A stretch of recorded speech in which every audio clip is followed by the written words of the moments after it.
and every year you have to inject this sum of money, which is quite substantial, and then circular debt, 301 billion. So all your resources are virtually exhausted, they're choked up, but none of these things were such that you could have left it as unfinished agenda. So willingly or unwillingly, you have to move on. Now let's talk about some positive development on the front external side. For the first time, we have posted a current account surplus of 26 billion in the first 6 months of this fiscal year, as against 2.57 billion of deficit of the same period 6 months last year. And this is the first time in 8 years that we have posted a surplus instead of deficit. This is one thing you can consider as a plus point. Record remittances from Pakistanis to the tune of 5.3 billion in the first 6 months, as against 4.53 same period last year. And I'm very hopeful that inshallah for the first time we will get the highest ever remittances of $11 billion this fiscal year. This is a record. Heads up salute towards these Pakistanis. We don't offer them a cup of tea, and in return what they are doing for us is commendable. Then the trade deficit also, it was narrowed to 5.58 billion during the first 6 months as compared to 5.86 during the last. But now I feel the trade deficit will increase because oil prices are increasing. It's going above $100, and one of your main import items is oil. So there are chances that the trade deficit will wind up. A small growth in the manufacturing sector, 2.7%, nothing to be excited about, but then it has come out from the minus. Increase in textile, I won't get credit because it is the unit price of the items which is an increase.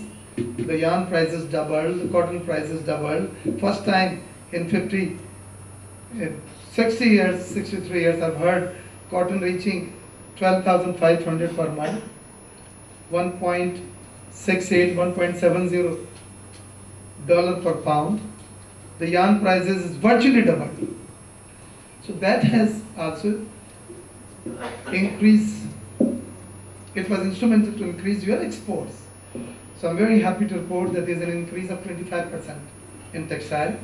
And this year, in 6 months, we've already achieved 6.28 billion rupees, dollar. And inshallah, we will surpass $11 billion, which is more than the target of the textile. The total target will be able to achieve 22 billion, which is again surpassing your export target, out of which 11 billion will be from textile. So again, textile was the main component of your exports. Bullish stock exchange is crossing those barriers which we thought this year will not be able to cross. Now, negative point which I think we all are more concerned with and we wanted to share, because negatives are the things that need to be addressed first for the remedial measures. Excessive government borrowing up to 1 trillion, 1,000 billion, increasing inflation from 15 to 16%. Now, this inflation is heading towards hyperinflation. If it goes beyond 18, 19 or 20, then it's a stubborn hyperinflation. But still it is I call it is a stubborn, if not hyper, stubborn inflation, because, excuse me, with all that measures the state has been taking for last couple of years to reduce the inflation to single digit by increasing the discount rate, and now it's reached to 14% policy rate. And then when you talk about Kaibar is about same 14%, 14.5%, and the bank are keeping their cushion to 3%, charging 16, 17%. Now this higher markup has hampered your growth. This has seized your growth. There is no new industrialization. When there is no new industrialization means there is no new creation of jobs. And when there is no new creation of jobs, there is escalation in poverty. They're all linked. So because of the higher markup and because of the power and gas load shedding, people are not interested to invest. It's not viable to pay 18% to the bank and still make some profit for yourself. It's not viable to let your machine operate 4 hours a day and still make profit. So these two factors have seriously affected our growth.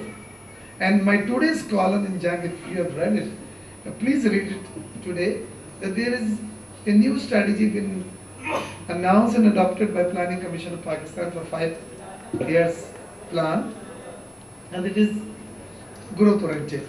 How to achieve the growth, because they all realize that by increasing the markup and bringing lending rates to 18% and not doing much for power sector reforms, your growth is, you're talking about 2.3, 2.5% GDP. Now I can tell you on record with the student of economics that if the Pakistan don't maintain a GDP growth of 8% for next 5 years, your poverty level will not address. Your job creation will not be there. And 8% looks like a dream. Channi mein pani lane wali baat hai. We are talking about 2.3%. Why difference? We are chasing a target which will be very, very difficult to achieve. Now, with this, there is decline in foreign investment. It's 15.4% decline in foreign investment. We've only received 1.45 billion as against 2.4 billion last year. This is mainly due to the poor law and order situation. You all know law and order situation in which we are living is horrifying, for the foreign investors. Now what to do? We have only identified some plus point on external sector and some minus points internally, and fiscal policies, the irregularities in the fiscal policies, the government or the state bank will try to handle it through monetary policy. Please, this is a very, very important statement, try to understand. Government irregularities of fiscal policies, excessive borrowing, current deficit, all these things. State Bank will try to handle it through its monetary policy by jacking up markup and containing inflation. But State Bank has not been successful. तो मैं उनको यही मिसाल अभी